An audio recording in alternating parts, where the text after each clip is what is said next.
months ago, there was a shocking cancel culture moment, an attack on conservative MPs. But the attack didn't come just from the left-wing media.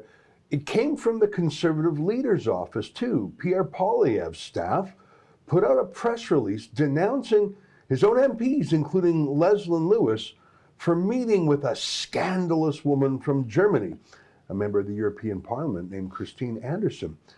The statement from Poilievre's office, which was not signed by himself but put out by his office, said that she was vile and that her views had no place in Canada, that indeed she herself was not even welcome in this country. It was shocking.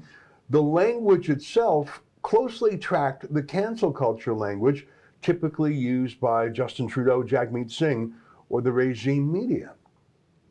Leslyn Lewis and the other MPs are obedient, as I suppose you have to be when you're in a political team, and they quickly disassociated themselves. But who is Christine Anderson? What did she do? And why did the Conservative Party leader, or at least his staff, sound like a woke college junior engaging in a tantrum after being triggered? Well, as it so happens, Christine Anderson is back in Canada, and she'll be with me for the next half hour talking about these and other things. Christine Anderson, welcome back to Canada. Thank you for having me back. Well, it's a pleasure, and I bumped into you at an event, and we both remarked that it's actually interesting that you were not kept out, given the given the language used. I think most of the attacks on you were actually the sharpest attack was by the Conservative Party. I think that the Liberals did chime in, but you are a member of the European Union. You are an elected official from Germany. It would actually be a diplomatic incident if you were kept out, wouldn't it be? Yeah, I think so. And I think that's why they opted not to actually keep me out. And truth be told, I mean, what are they really bringing against me? You know, it's like all kind of slander and labeling me with names and, you know, any kind of ism you can think in a book, they have in the book. So it's like, but that just goes to show how very desperate they are. If they have to resort to measures like that, you know, just slandering people left and right. I mean, they don't know the first thing about me. They don't know what I've done. They don't know where I've been and what I actually fight for and stand for. They just see that I'm questioning the politically desired narrative, that I'm calling out the globalitarian elites on their despicable agenda they're trying to push on people, and that's what they're actually opposed to. So, but they couldn't really very well tell the people, well, we don't want her talking because she's telling the truth, and she's exposing a lot of things. So they, of course, have to slander me. So, in the hopes that people will actually fall for it and won't even listen to what I have to say, since I'm such a vile person, right? But I guess it didn't work, did it now? Well, and I want to remind our viewers, because I've interviewed you a few times when you were in either Brussels, where the European Parliament is, or from Germany, and I just want to remind our viewers how we first came to know you. You were standing up for Canadian civil liberties during the trucker convoy. Here, let's just play a clip of one of your passionate speeches that got a lot of attention over here. And I can understand why Justin Trudeau hates you, but it was more of a surprise that Pierre Poilievre would condemn you. Here, let's take a look. Based on Article 195, out that it would have been more appropriate for Mr. Trudeau, Prime Minister of Canada, to address this House according to Article 144, an article which was specifically designed to debate violations of human rights, democracy and the rule of law, which is clearly the case with Mr. Trudeau. Then again, a Prime Minister who openly admires the Chinese basic dictatorship, who tramples on fundamental rights by persecuting and criminalizing his own citizens as terrorists just because they dared to stand up to his perverted concept of democracy, should not be allowed to speak in this House at all. Mr. Trudeau, you are a disgrace for any democracy. Please spare us your presence. Thank you. I thought that was very stirring, and so I'm not surprised that you came to Canada and were warmly welcomed by those Conservative MPs. I know, for example, Leslyn Lewis herself was one of the first conservative MPs to go out and meet with the truckers. So I'm sure she found common cause with you. I know Leslyn Lewis a little bit, and I know she's obviously not a racist. She's a woman of color herself. I know she's very thoughtful and nuanced. The idea that she would be hosting a meeting with a hater or a bigot is unthinkable. Tell me, how did you come to go to that meeting with Leslyn Lewis and the other conservative MPs? Did they reach out to you? Did you reach out to them? I mean, it's common for different elected officials to mix and mingle, either at formal events or through parliamentary associations or exchanges. How did you come to that meeting in Ottawa? Well, the tour in Canada was planned for me, and the staff that was, taking care of this, dealing with all of this, they actually set up that meeting, and I was, thrilled to meet, fellow parliamentarians of Canada, and I will have to say we had an extremely lovely time, talking about all kinds of things, and at no point was any of the three MEPs, disgusted at what I said. On the contrary, we were actually agreeing on a lot of things. And so I was a little surprised then the next day, that statement was put out. But I'm kind of used to that by now. I mean, in Germany, it's probably worse than here in Canada.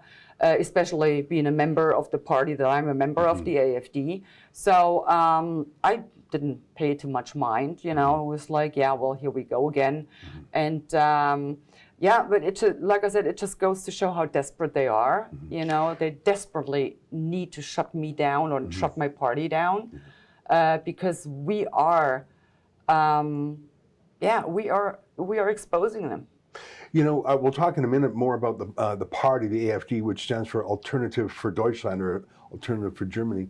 I want to talk about you in particular, because I think what happened is there's a liberal war room dirty trickster named Warren Kinsella who wrote a series of factual stretches or half-truths about the AFD. He couldn't find a single thing that you had allegedly said or done. So it was such a reach, it was actually really embarrassing that the Toronto Sun newspaper published it.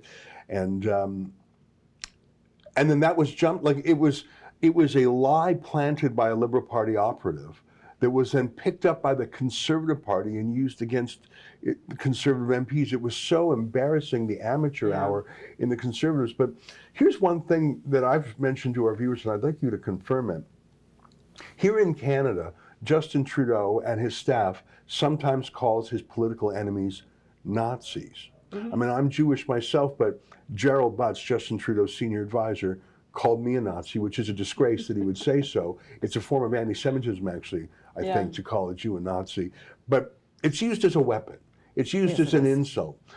In Germany itself, and correct me if I'm wrong, because I've done some research, but you would know, being a Nazi, supporting Nazism, flying the swastika, promoting the Nazi philosophy, it's actually a crime. Yes, it is. Is that correct? Yes, it is. So my point for mentioning that is, the one thing we know about you is that you could not be a Nazi. Exactly. You could be 100 other things, but you couldn't be a Nazi because a Nazi couldn't be elected. A Nazi would be in jail in Germany. Right. It's also, to trivialize the Holocaust, or call it question, or question anything pertaining to the Holocaust, or denying it or whatever. That is actually, yes, it is punishable by law. It is a crime. And flying the swastika, as you said, that's an absolute no-go. So, in fact, but they're still labeling people as Nazis, and that is a very, very sharp sword, if you want, if you will. So they're using it as a weapon, as you said. The thing is just this. If I'm being labeled a Nazi, and let's say young people look at me, not knowing anything about me, and they go, okay, she is a Nazi? Well, if she is a Nazi, to what conclusion will they have to arrive at? That if that is a Nazi, well, maybe they weren't all that bad after all.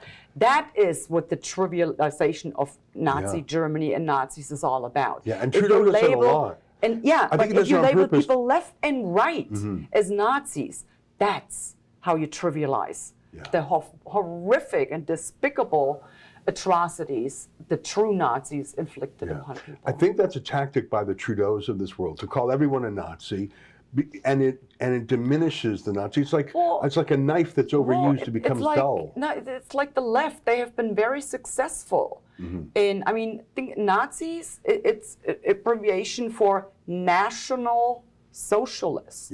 Yeah. We're speaking about socialists here, but they've been very successful in reframing National Socialism into right-wing extremists. Isn't that a great point? That's what exactly. So I mean, but you can look whether it was Nazi Germany, whether it was communism, Soviet Union, China. These are all totalitarian regimes, point blank, and that's the thing, you know. But like I said, and what is really disturbing is a lot of people nowadays, they think or they scream loudest, never again, and, you know, fight the beginnings and all of this. They wouldn't recognize the beginnings if they jumped up and bit them in their faces. They have no clue. So if you do not look at how was it possible, what steps were taken, how was it implemented, how will you be able to fight it off when it happens again? So, but even doing that, you know, if I were to point out, well, that's how it started back then, you know, I'm being accused of trivializing the Holocaust. That was an excerpt from the Ezra Levant Show. I'm Ezra Levant. Every weekday, I do a monologue about the topic of the day. Then I interview a fascinating guest either in studio or via Skype. And then I read your mail, whether it's fan mail or hate mail, which is sometimes even more interesting. This is on our premium service, though, called Rebel News Plus. Go to rebelnewsplus.com. It's $8 a month or less if you buy a whole year in advance. You get my show every weeknight, plus Sheila Gunn Reid's show every week. It's called The Gun Show. It's pretty amazing. You know, we rely on you because we do not take a dime from the government. In Canada, that makes us almost unique. So please help us out and help yourself to some great journalism at rebelnewsplus.com.